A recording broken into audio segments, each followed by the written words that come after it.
In today's video, I'm going to teach you how to make an accordion in Webflow, complete with a free clonable for you to use. This is a great way to tidy up your web pages and present content to users in a manageable format. Let's get started. First, we need to head over to Webflow. If you haven't done so already, open your favorite web browser and type in webflow.com. Once you're there, simply click on the Login button, which you'll find at the top right of the home page. Enter your credentials and you'll be taken to your dashboard, where you will see all your current projects. This is your control center for everything Webflow. Now, on your dashboard, select the project where you want to create your accordion. Click on your project to open it and start editing. With your project open, look for the Add Elements button. This is usually located on the left-hand toolbar. Click on it to get started. In the Elements panel, you'll find a variety of items you can add to your page.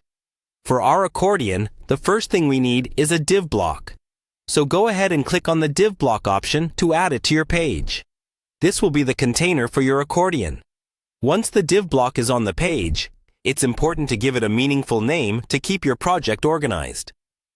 Click on the block, and on the right panel, you'll find an option to name it. Let's name it Accordion. This will help us keep track of elements as we build our accordion structure. With the first div block set up, it's time to add another one inside it. This will form the sections of your accordion.